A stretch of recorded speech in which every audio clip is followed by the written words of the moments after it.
નમસ્તે મિત્રો, મારી યુટ્યુબ ચેનલ અલકા સોરઠિયામાં આપનું સ્વાગત છે। મિત્રો, આજે આપણે બનાવીશું પોંખ ચાટ, જે ખૂબ જ હેલ્ધી, ટેસ્ટી તેમજ ફટાફટ બની જતી રેસીપી છે।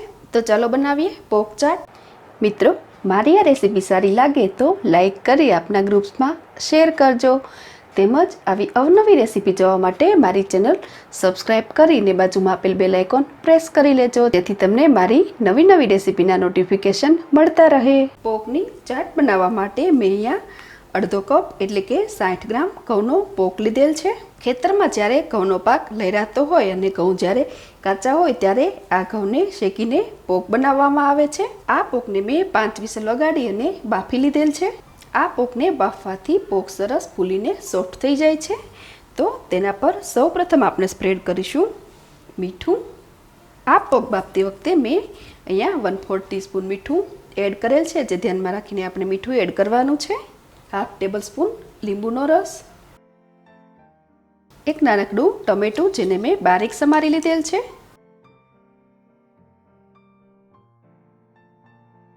1/4 ટેબલ સ્પૂન ધાણા જીરું, 1/4 ટેબલ સ્પૂન લાલ મરચું।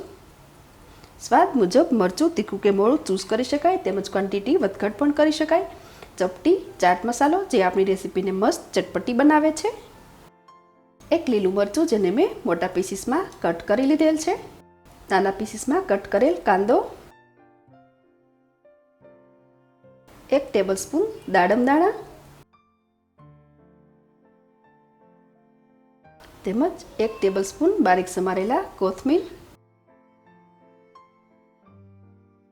તો મિત્રો, તૈયાર છે આપણી ચટપટી, હેલ્ધી અને ટેસ્ટી પોંખ ચાટ। તો મિત્રો, તમે પણ આ રીતે ટ્રાય કરજો, સાથે આપના એક્સપિરિયન્સ મારી સાથે શેર કરજો। ફરી મળીશું નવી રેસીપી સાથે। Thanks for watching.